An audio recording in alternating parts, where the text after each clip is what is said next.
नमस्कार, स्वागत है आप सभी का हमारे यूट्यूब चैनल हेलो एजुकेटर्स में।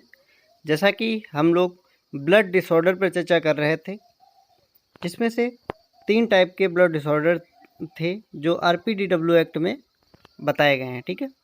जिसमें से पहला है हीमोफीलिया, जिस पर हम लोग कल चर्चा कर लिए थे। यदि आप लोगों ने नहीं देखा है तो वीडियो देख लीजिए जाके, क्योंकि वहाँ से एक नंबर जो है क्वेश्चन बनता है। और सेकंड नंबर है थैलेसीमिया, जिस पर हम लोग आज चर्चा करेंगे। और थर्ड है सिकल सेल डिसीज, जिस पर हम लोग कल चर्चा करेंगे।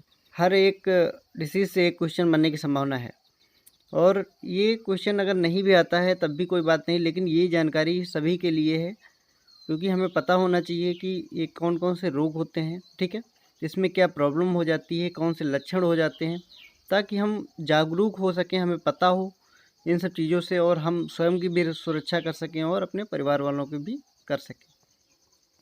तो ये चीज़ जानना हमारे लिए अति आवश्यक है। इसलिए हम इन डिसऑर्डरों को बिल्कुल अच्छे से समझेंगे और देखेंगे, ठीक है। तो हम शुरू करते हैं थैलेसीमिया।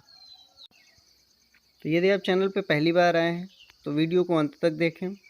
यदि वीडियो पसंद आता है तो वीडियो को लाइक करें, कमेंट करके अवश्य बताएं और सब्सक्राइब भी कर लें, ठीक है, ताकि आपको डेली वीडियो मिल सके और आप अपना अच्छे से कॉन्सेप्ट जो है वो डेवलप कर सकें।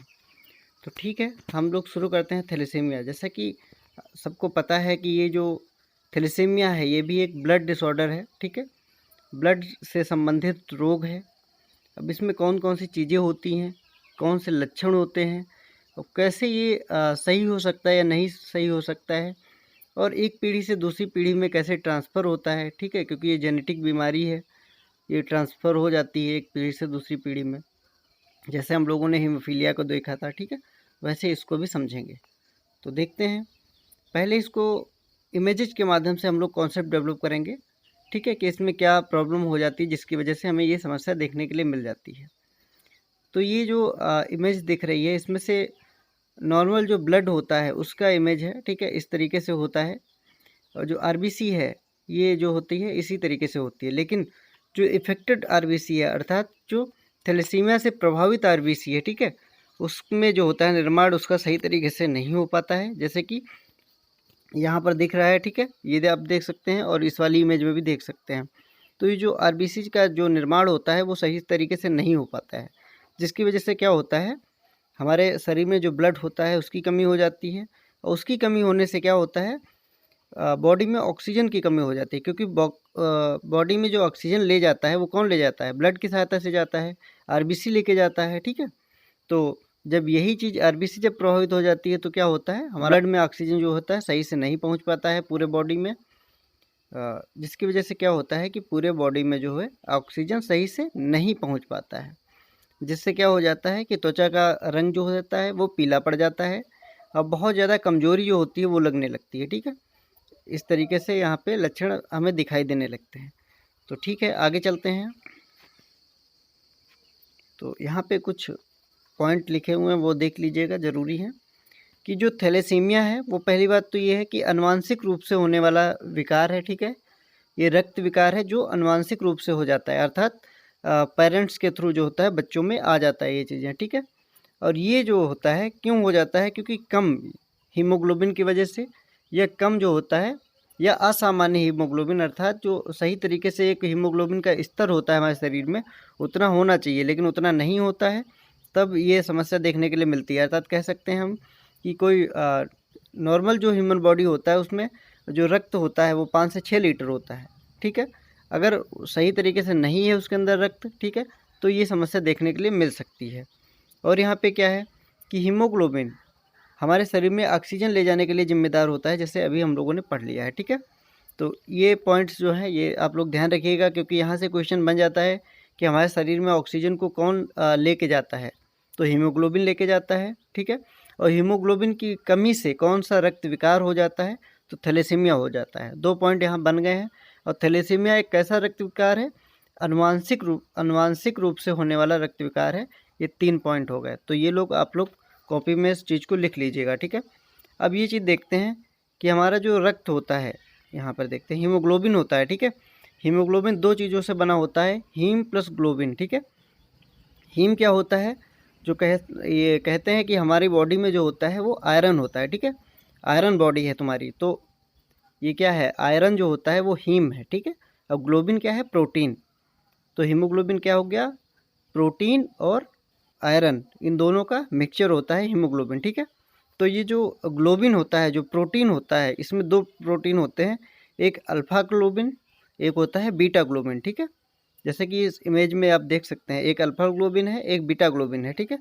ये दोनों जब प्रोटीन होते हैं, इनको बनाने वाले जो जीन्स होते हैं, ये तो उसमें कहीं पे प्रॉब्लम होती है, तो क्या होता है, हीमोग्लोबिन सही से नहीं बनता है, जिसकी वजह से क्या हो जाता है, एनीमिया की कमी हो जाती है, ठीक। और एनीमिया की कमी होने की वजह से थैलेसीमिया रोग हो जाता है, ठीक है। अब हम आगे चलते हैं। ऐसा है, ये चीज़ आपको समझ आ गई होगी। और एक क्वेश्चन यहाँ से भी बनता है, ये भी आप लोग देख लीजिएगा, क्योंकि ये क्वेश्चन जो होता है जनरल साइंस में पूछा जाता है कि हीमोग्लोबिन में क्या क्या पाया जाता है, ठीक है। तो हीमोग्लोबिन में प्रोटीन भी पाया जाता है और आयरन भी पाया जाता है। तो ये दो चीज़ें आप लोग इसको पॉइंट भी लिख लीजिएगा। ये जो टॉपिक है आज का, ये बहुत इंपॉर्टेंट टॉपिक है। इसमें 4 क्वेश्चंस आपको सामने देखने के लिए मिल रहे हैं, ठीक है। इसलिए बिल्कुल स्किप मत करिएगा। और सारे टॉपिक इसलिए बहुत इंपॉर्टेंट हैं, जो हम बता रहे हैं इसको बहुत अच्छे से समझने की आवश्यकता है।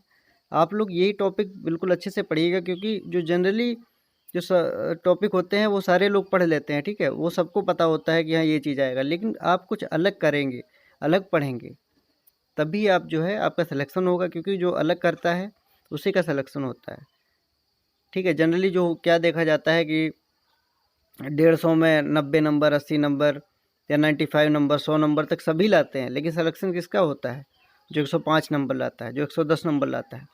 तो ये 5 नंबर और 10 नंबर कैसे बढ़ते हैं, जब कुछ अलग पढ़ते हैं हम, ठीक है। तो अलग पढ़ने की कोशिश करिए, ठीक है, और साथ में हमारे जुड़िए, और हम बहुत अच्छे से किसी चीज़ को, कॉन्सेप्ट को डेवलप करते हैं। उसके बाद से उस पर जो है ऑब्जेक्टिव टाइप क्वेश्चंस जो है करते हैं, और देखते हैं कि हम लोगों ने कितना सीखा है, और जो एग्ज़ाम में प्रश्न आए हैं उस पर भी हम लोग चर्चा करेंगे। तो ठीक है, हम आगे चलते हैं और भी चीज़ें देखते हैं कि टाइप इसके कौन कौन से होते हैं, ठीक है। पहला जो है थैलेसीमिया माइनर।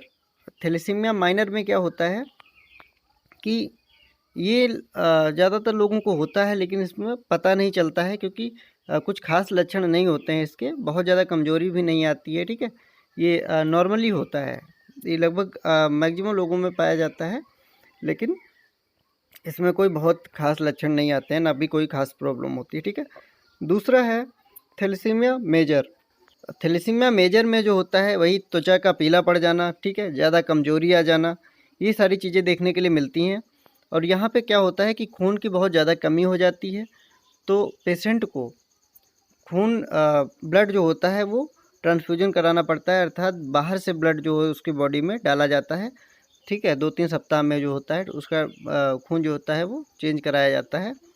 अब ये क्यों होता है, खून जो होता है बॉडी में ट्रांसफ्यूजन कराया जाता है, क्योंकि जो ब्लड बन नहीं रहा है उसकी बॉडी में सही तरीके से, तो उसकी पूर्ति के लिए, ठीक है, कि जो ब्लड नहीं बन पा रहा है उसकी आपूर्ति हो जाए, जिसके लिए बाहर से ब्लड दिया जाता है, ठीक है। तो ये चीज़ें यहाँ पर हो जाती हैं। बाकी इसका कोई वैसा इलाज नहीं है कि हम कोई दवा ले लें तो सही हो जाएंगे, या सर्जरी करा लें सही हो जाएंगे, ऐसा नहीं है। ये ऐसा प्रॉब्लम है जिसमें काफ़ी खर्चा आता है, ठीक है, और काफ़ी समस्याएं देखने के लिए मिल सकती हैं। तो और चीज़ देखते हैं कि इसको रोकने के लिए कह सकते हैं कि पहले तो जो नवविवाहित जोड़े हैं उन लोगों को क्या है, थैलेसीमिया का टेस्ट कराना चाहिए, और देखना चाहिए कि थैलेसीमिया माइनर है कि मेजर है या नहीं है, ठीक है। नहीं है तो बहुत अच्छी बात है, ठीक है। तो वहाँ पर जब नहीं होता है तो वहाँ पर उनके बच्चों में कोई संभावना नहीं होती है ये बीमारी होने की। लेकिन यह थैलेसीमिया माइनर है, ठीक है, यह थैलेसीमिया माइनर है किसी एक के भी या दोनों के, तो वहाँ पर क्या होता है कि बच्चों में चांस होता है कि 25% थैलेसीमिया मेजर होने का, ठीक है, क्योंकि मेजर में ही प्रॉब्लम है। तो मेजर 25% होने का चांस है कि मेजर होगा। अगर दोनों पेरेंट्स में माइनर थैलेसीमिया है तो बच्चे में चांस है कि 25% जो है वो मेजर थैलेसीमिया हो सकता है, ठीक है, और 25% जो चांस है वो कि नहीं भी हो सकता है, और 50% चांस है कि माइनर होगा। तो ये सब चीज़ें हैं, अर्थात इसका टेस्ट करा लेना चाहिए। फिर आगे चलते हैं और भी चीज़ देखते हैं। अब हम ये देखेंगे किस तरीके से हो जाता है, ठीक है, और कौन से कैरियर होते हैं, ठीक है। अगर फादर कैरियर है और मदर कैरियर है तो किस तरीके से बच्चों में हो जाता है। तो जैसा कि आप सबको पता है कि जो पुरुष में जो गुणसूत्र होते हैं वो एक्स और वाई होते हैं, और महिला में जो होते हैं वो एक्स और एक्स होते हैं, ठीक है। एग्जाम में ये भी क्वेश्चन पूछता है कि लड़के के लिए कौन सा गुणसूत्र जिम्मेदार है, ठीक है। तो पुरुष का जो वाई गुणसूत्र होता है वो लड़के के लिए जिम्मेदार है, ठीक है।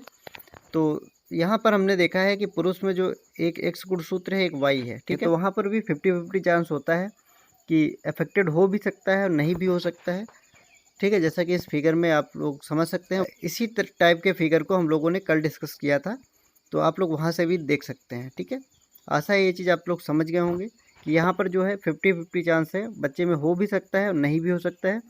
जैसे पहला वाला है अफेक्टेड चाइल्ड, ठीक है, ये अफेक्टेड चाइल्ड है, अर्थात थैलेसीमिया से ग्रसित है। दूसरा है अफेक्टेड तो है लेकिन कैरियर चाइल्ड है, अर्थात ये अपने बच्चों में ये चीज़ ट्रांसफ़र कर सकता है, ठीक है। और सेकंड वाला भी जो बॉय है, थर्ड और नंबर वाला, वो भी कैरियर चाइल्ड है, ठीक है, अर्थात अपने बच्चों में ट्रांसफ़र कर सकता है। और ये फोर्थ वाली जो लड़की है ये अनअफेक्टेड चाइल्ड है, ठीक है। तो ठीक है, आज का हमारा सेशन यहीं पे समाप्त होता है। यदि आपको ये वीडियो पसंद आया हो तो वीडियो को लाइक करिएगा, कमेंट करिएगा, और चैनल को यदि आप लोगों ने सब्सक्राइब नहीं किया है तो चैनल को सब्सक्राइब कर लीजिएगा, ताकि ऐसे ही इन्फॉर्मेटिव वीडियो आप लोगों को प्रोवाइड हो सकें, ठीक है। और आप लोग, हमारा फेसबुक पेज है हमारा, वहाँ से आप जुड़िए, और टेलीग्राम चैनल है वहाँ भी आप लोग जुड़िएगा, तो वो आप लोगों के लिए ज़रूरी है। तो थैंक यू, मिलते हैं कल नेक्स्ट वीडियो में। Thank you.